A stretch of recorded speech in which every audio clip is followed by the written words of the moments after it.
Buenas tardes. Como ha introducido Joaquín, vamos a hablar de historia de la astronomía y de Galileo a Newton, pero antes vamos a hacer una pequeña semblanza de la astronomía que se hizo antes de llegar a estos dos grandes hitos dentro de la ciencia y dentro de la astronomía. Bueno, haciendo un resumen rápido del origen y desarrollo de la astronomía, antes de nada, las primeras evidencias de calendarios ya se vieron grabadas en huesos. Estamos hablando de más de 35.000 años. También de calendarios lunares presentes en el arte rupestre. También se vieron posibles representaciones astrales en las cuevas de Lascaux, en los toros de Lascaux. Monumentos megalíticos con orientaciones específicas, orientaciones astronómicas, pirámides, templos egipcios, templos mayas, y de muchas otras culturas que tienen, o bien en sus representaciones, bien en sus dibujos dentro de estos templos, o bien en sus propias orientaciones, una referencia totalmente astronómica. Existe gran cantidad de información astronómica en los mitos, en las leyendas, la tradición oral, en las danzas, en las canciones. Es decir, la astronomía está en el día a día. La tradición occidental astronómica se origina principalmente en lo que llamamos el creciente fértil, el cercano oriente, que engloba la zona de Irán, Irak, pues todo lo que es la zona Babilonia, Siria, Egipto. Es la zona donde se empiezan a desarrollar las primeras culturas y evidentemente dentro de estas primeras culturas una de las primeras ciencias que aparece como tal es la astronomía. La Grecia de la segunda mitad del primer milenio antes de Cristo tiene como gran foco Alejandría, como un gran foco en lo que es el actual Egipto, en el cual se desarrolla una filosofía natural, en la cual pues los filósofos son los científicos y la base no es la ciencia actual evidentemente, pero da base a estudios racionales astronómicos, sobre todo observacionales, y determinarán posteriormente lo que es la tradición astronómica de Occidente. En el Islam se retoma la ciencia griega, la ciencia hindú, y se introduce en Europa. Hay una época oscura, la época medieval, en la cual en Europa se sigue haciendo algo de ciencia, pero en el campo de la astronomía en particular se ha quedado todo asentado en lo que sería el aristotelismo y sobre todo el geocentrismo dentro de lo que es la astronomía. Y a partir del Renacimiento, pues Occidente experimenta un desarrollo acelerado de las ciencias, revoluciones, sobre todo por grandes personajes individuales en muchos casos y otros con ayuda, sobre todo con Tycho, Galileo, Kepler y Newton. Todo esto desemboca en la actual astronomía. Aunque veremos que no solamente la astronomía modificará o cambiará su forma y será la astronomía moderna, sino también otras ciencias. Haciendo un repaso visual desde la antigüedad, vemos lo que hemos contado, conteo de lunaciones en el Paleolítico superior, algunos interpretan que las cuevas de Altamira, los cuernos pueden ser la luna creciente o menguante, yo lo dudo, sinceramente, lo menciono. También hay ídolos en los cuales es un ídolo de la fertilidad, pero con la luna ya en sus manos. En los toros de Lascaux se cree que este grupito de estrellas podría ser, de puntitos podrían ser las Pléyades, con lo cual hay ya una consideración astral tan antigua como en el Paleolítico. En el Neolítico encontramos ya monumentos que tienen una clara orientación astronómica. En el New Grange, hace 3.200 años, un monumento de 50 metros de diámetro y que tiene un pasaje central de 19 metros de corredor. La ventana superior, solamente un día en el año, en el solsticio de invierno, la luz es capaz de iluminar la cámara final en la cual se depositaban los muertos. Supuestamente sería de un personaje importante dentro de ese grupo humano. En el Neolítico también tenemos otra orientación, la de Stonehenge, que podría ser o bien orientación al solsticio de verano, desde esta dirección, o bien al solsticio de invierno en la puesta del sol. En el solsticio de verano entraría la luz sobre la Keystone y en el de invierno entraría por la parte trasera iluminando el templo. Es una clara orientación astronómica, pero nada más. Otros han querido ver aquí un calendario que podía calcular eclipses. Eran antiguos, no eran tontos, pero tampoco tenían un sistema tan claro como para llegar a entender en esta época todo este tipo de eventos astronómicos. En la Edad de Bronce, ya vamos acercándonos poco a poco a nuestro lugar para hoy, encontramos un disco en el cual se ve una representación de la posible luna llena o del sol, una luna creciente, el barco que llevaría el sol de una orilla a la otra, y una cosa muy curiosa que sería este trozo de aquí que mide 82 grados y medio, y es que se encontró en Alemania y es justo lo que hay desde la zona más septentrional a la más meridional de la salida del Sol en el solsticio de invierno y el solsticio de verano.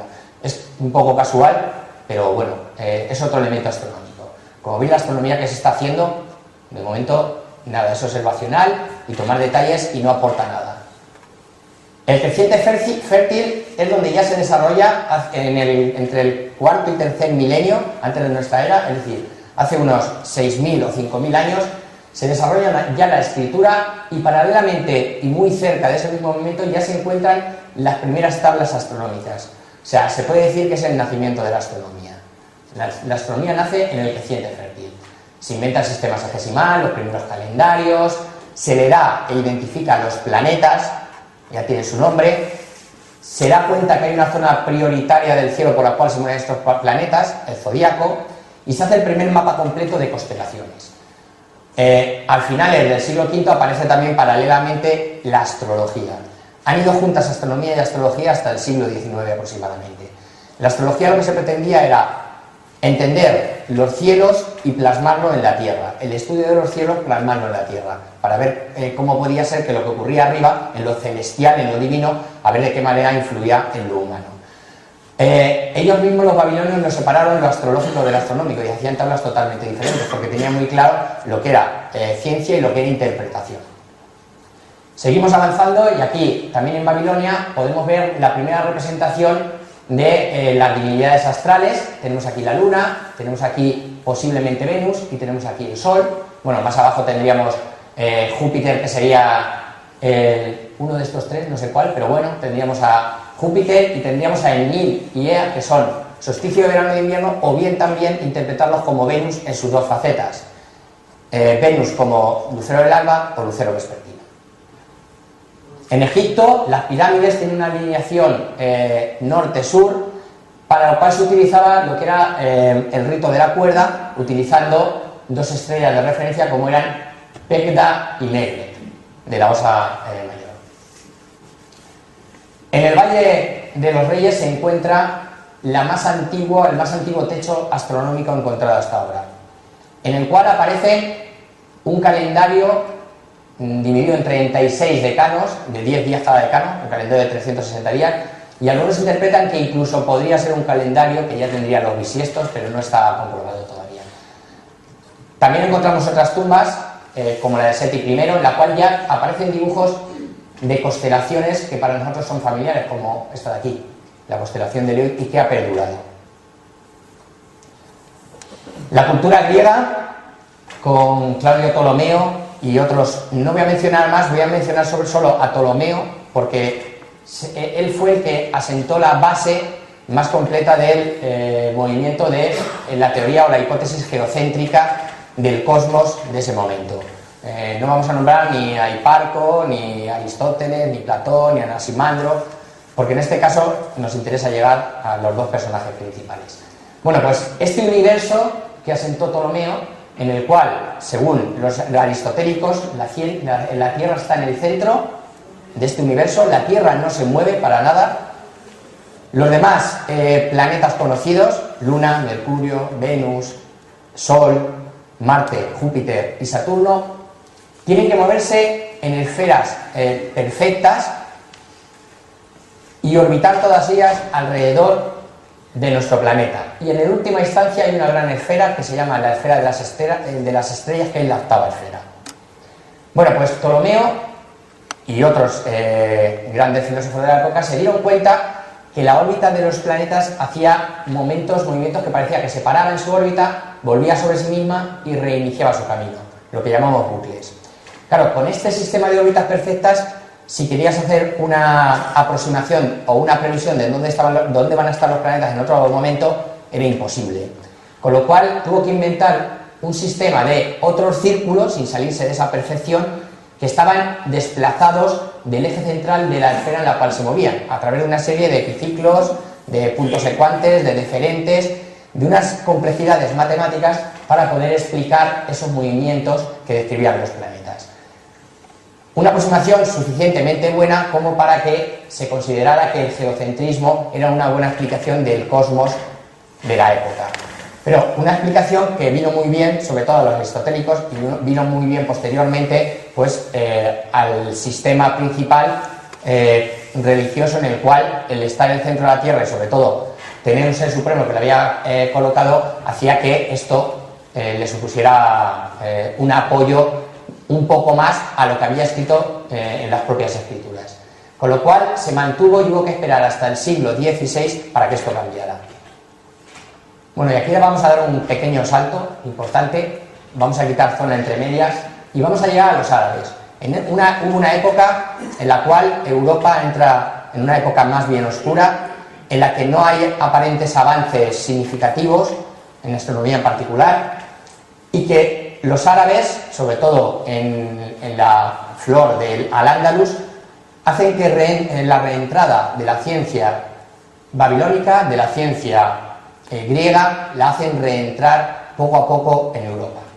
Mantienen viva el saber de la época, en el momento en que Europa está en un momento oscuro en los estudios, sobre todo no solamente los científicos, no solo los matemáticos, sino que como en el propio Corán hay abundantes referencias al Sol, a la Luna y a los planetas, incluso el hombre normal, el hombre común, tiene interés por los cielos, por la observación de los cielos.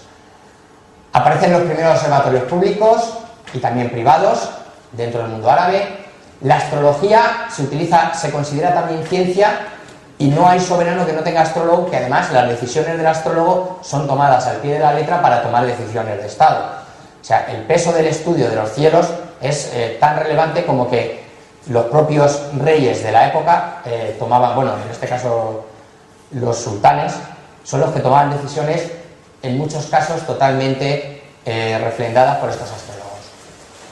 Bueno, se basan en las observaciones babilónicas y construyen sus propias tablas astronómicas, en las cuales reflejan la posición de los planetas y la posición de los cuerpos celestes.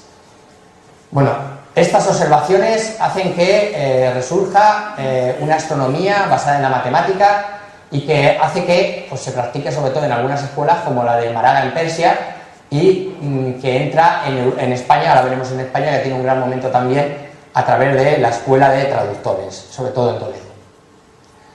Bueno, también entra la revisión de la astronomía ptolemaica. También hay aquí los primeros indicios de que el geocentrismo se empieza a dudar de él, aparecen ya en esta astronomía árabe.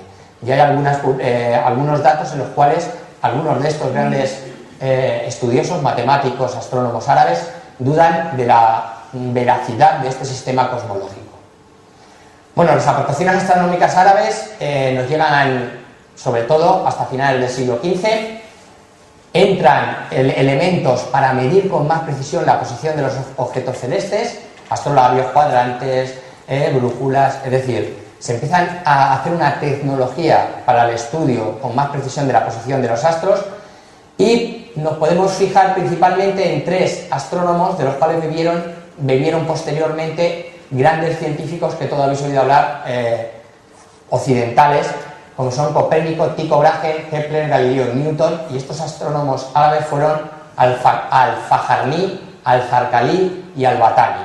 Bueno, el segundo sonará más si digo que se llama Azarquiel. Azarquiel fue uno de los que se dedicó a hacer tablas astronómicas, fue el que perfeccionó muchos de los instrumentos de la época, hizo la azalea y bueno, una serie de instrumentos astronómicos que esto requiere una conferencia solo, la astronomía árabe, para otro año. Y pasamos dentro del mundo árabe, ya acercándonos más a la época que queremos llegar, vamos a hablar de el momento en que España se puede considerar que fue la potencia mundial a nivel científico, que fue la época, sobre todo a través del mecenazgo de Alfonso X Osario, en el que se diseñan en astronomía las mejores tablas y las más precisas tablas hechas hasta entonces de la posición de los astros, de la posición de los planetas, de la posición de los objetos celestes en el cielo. Desde 1263 hasta 1272, desde el 1 de enero hasta este año, se hacen unas tablas más exactas y precisas, tales que Tycho las reutilizó, Kepler, estos científicos posteriores las reutilizaron y se dieron cuenta que había habido cambios en las posiciones de los objetos aquí reflejados. Y les sirvió para luego definir o diseñar la nueva ciencia que daría el cambio a la astronomía.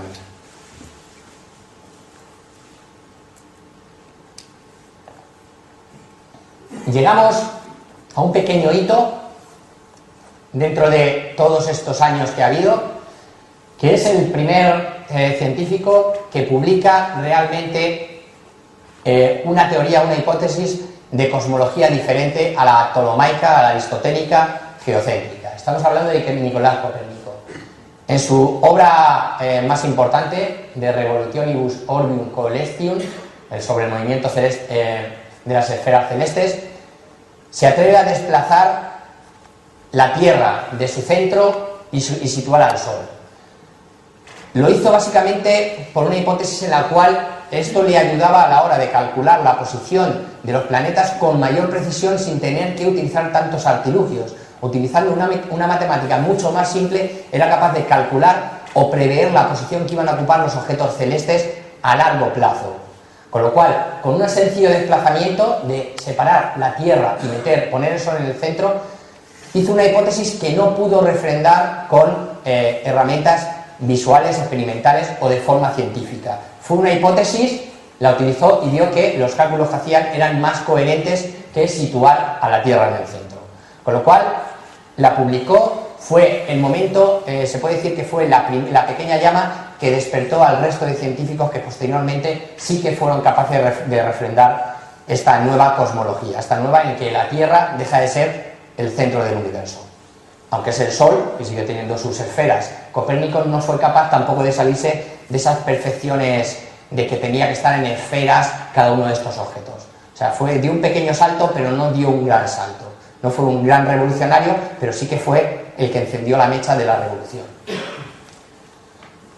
Tycho aportó un elemento que podía un poquito tirar un poco más por tierra el geocentrismo, en el cual algunos de los conceptos aristotélicos en los que las esferas eran perfectas y no podía aparecer nada nuevo, era todo inmutable, lo demostró cuando con el cometa C1577V1, que pasó evidentemente en la época de Tycho, el cometa Tycho, ¿no? Pues se dio cuenta que no era un objeto que estaba entre la órbita de la Tierra y la Luna, sino que pudo comprobar que era un objeto que se desplazaba a través de las órbitas de esas esferas, de esos cielos inmutables, y que era un objeto nuevo que había aparecido atravesando estas esferas inmutables. Con lo cual era un elemento singular que contradecía ya esa herramienta, esa cosmología basada en un geocentrismo, esferas perfectas, cielos inmutables y que nada nuevo podía aparecer en estos cielos. Bueno, para hacer todo esto, Tycho, además de utilizar las tablas anfosíes y ver de las correcciones que se tenían que hacer porque había fallo en las posiciones ya de los objetos, tuvo un gran apoyo, un gran mecenas, Federico II de Dinamarca, que le dejó construir el mayor observatorio de la época.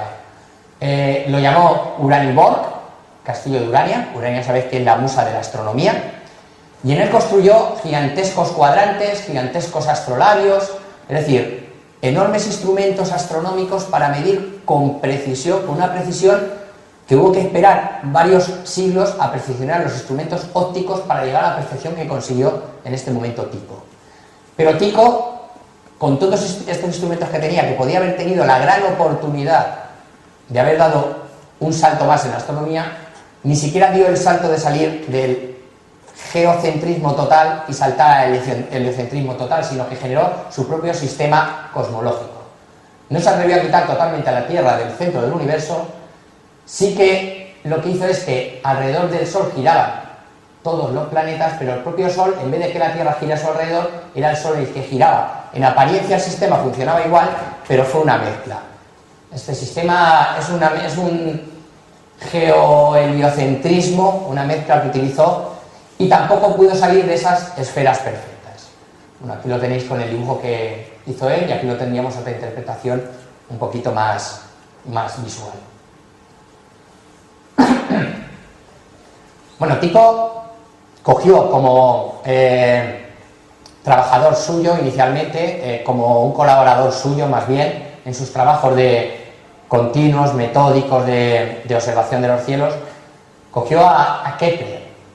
Y Kepler sí que dio otro paso más, otro salto más en la astronomía, y es el salto en que no solamente ya aceptaba un heliocentrismo, estaba convencido de él, sino que también rompía el salto de esas esferas perfectas. Con los datos, con la cantidad ingente de datos generados por Tycho, representó, utilizando sobre todo las posiciones del planeta Marte, representó la posición de este planeta a lo largo de años y años y años de datos, llegando a la conclusión de 3 leyes principales. La primera de ellas es que los planetas describen órbitas elípticas alrededor del Sol y que el Sol se encuentra en un foco. Es decir, el Sol ya no está totalmente en el centro, ni siquiera el Sol ya es el centro de este universo, y está desplazado en el foco para la representación de esta elipse que describe cada uno de los planetas. También vio, con estos datos, llegó a la conclusión matemáticamente de que el radio que une el planeta con el Sol, en su movimiento barre áreas iguales en tiempos iguales. ¿Esto qué quiere decir? Dentro de la elipse quiere decir que este triángulo, el área de este triángulo, que es mucho más, al estar mucho más separado, es más pequeñito en área, es igual que este triángulo que es mucho más abierto. ¿Qué ocurre? Que el planeta en estos casos enlentece su velocidad y en estos aumenta su velocidad, con lo cual se cumple esta teoría. En tercer punto, habló de que también, lógicamente, con estos datos, llegó de una forma empírica a que los cuadrados de los tiempos de revolución de los planetas son proporcionales a los cubos del sextil eje mayor de las órbitas respectivas. Es decir, r al cuadrado es igual a una constante por t al cubo, directamente. Esta sería la famosa fórmula que ayudaría, que luego en física, cuando hacemos problemas básicos de física en el instituto, lo que se nos pone es, si tenemos un planeta que está a una distancia media del Sol R y otro planeta a una distancia R1 y el periodo del primero es este, tarda un año en dar, por ejemplo si cogemos con la Tierra, ¿cuánto tarda en dar la vuelta a este segundo planeta alrededor del Sol? Con lo cual se demuestra que esta ley se cumple. Como tenía todos los planetas recogidos, fue capaz de llegar a estas conclusiones. A esta con Marte y a esta última conclusión gracias a las órbitas de los demás planetas. Y ya llegamos al huevo de la cuestión, ya llegamos a Galileo. Habéis visto que he intentado ir muy deprisa, la historia de la astronomía pasa aquí en unos minutos, en menos de 20 minutos ha pasado toda la historia de la astronomía por nosotros. Llegamos a Galileo.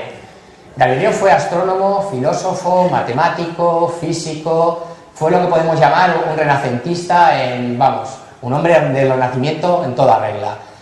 También le gustan las artes, todas las ciencias, la música, literatura, pintura, es decir, era el personaje renacentista como pudo ser Leonardo y como pudieron ser muchos más. Sus logros, pues la mejora del telescopio, no tanto la invención del telescopio, porque realmente él no inventó estas lentes ni los catalejos, sino más bien su utilización para observación astronómica. También hizo las primeras leyes del movimiento, de hecho la primera ley del movimiento, que lo vamos a ver con un poco más de detalle, y lo que hizo es apoyar con sus observaciones astronómicas el sistema heliocéntrico, y fue un gran pilar del copernicalismo, que en ese momento no estaba demasiado bien visto.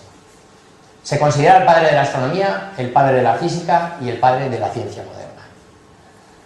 Bueno, una cosa que añade, una cosa novedosa que hace que la ciencia cambie gracias a él, es que empieza a trabajar experimentalmente.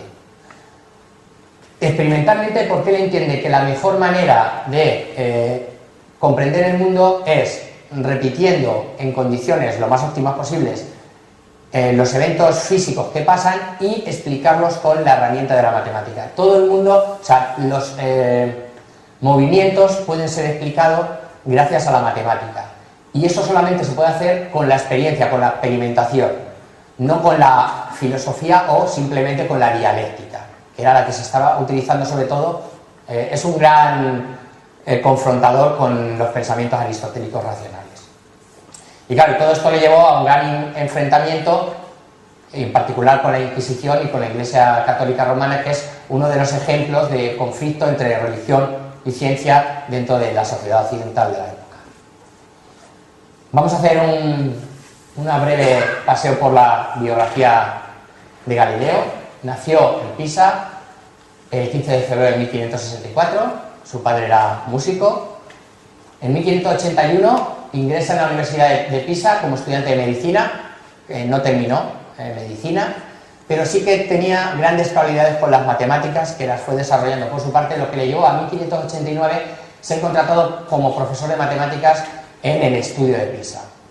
Posteriormente consigue la cátedra de matemáticas en 1592 en la Universidad de Padua, y es en julio de 1609 cuando, en una visita a Venecia, escucha que hay un instrumento óptico que unos holandeses han presentado, con el cual se puede, un anteojo con el cual se puede ver aumentadas las cosas o ver las cosas que están distantes. Bueno, en ese preciso momento, él mismo, debido a que no le conseguían hacer lentes suficientemente buenas a su gusto, él mismo empezó a hacer sus propias lentes y llegó un momento en que construyó su propio telescopio, con el cual lo presentó en Venecia a la marina veneciana, que estaba envuelta en muchas batallas. En esa época había guerras casi por todas partes. Venecia era una de las grandes potencias navales de la época. Vendió este invento como suyo propio. Desde una de las torres de Venecia les demostró cómo podían observar barcos que no llegaban hasta el puerto casi hasta 2 horas después. Esto podía ser muy bueno a la hora de que te pudieran venir a atacar, poder estar tú prevenido. También podías ver si se refugiaban enemigos en montañas lejanas o si estaban escondidos en algún lugar. Bueno, esto le supuso económicamente la duplicidad del sueldo, le subieron el sueldo de golpe, lo cual le vino muy bien, de por vida, y luego una pequeña decepción cuando descubrieron que realmente no era un invento suyo, pero bueno, ya habían llegado al acuerdo, les vendió el invento y con eso ya subir un poco lo que él quería, que era subir un escalafón en una vida que estaba un poquito apretado inicialmente. Bueno, una vez que hace su primer telescopio, entre diciembre del 1609 y enero del 1610, hace sus primeras observaciones y muy poco después publica Siderius Nuntius, que es la obra que más apoyaba el heliocentrismo que había sido defendido por Copérnico. En esta obra podemos ver, lo vamos a ver más adelante, cómo descubre la luna de Júpiter y una serie de cuestiones que tocaré más adelante. En 1610 envía estos descubrimientos, además del telescopio, a los Medici, que eran grandes mecenas de la época, y ellos lo nombran matemático y filósofo de la corte de Toscana, así como le conceden la cátedra en Pisa. Su gran objetivo era volver a Florencia, y aquí lo consigue, vuelve a Florencia. Había luchado mucho tiempo para volver, y aquí por fin vuelve a su ciudad.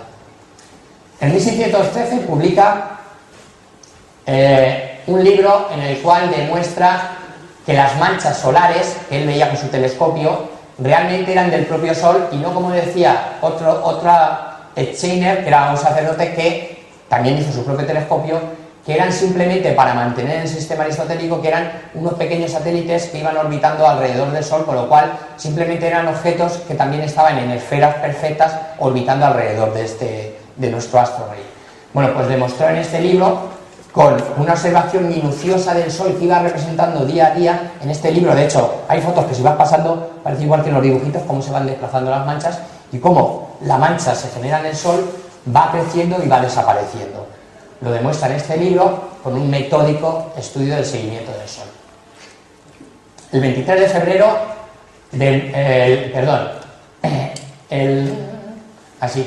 el 23 de febrero de 1616 se condena el libro de Copérnico, y a Galileo se le prohíbe seguir hablando o seguir defendiendo las teorías de Copérnico.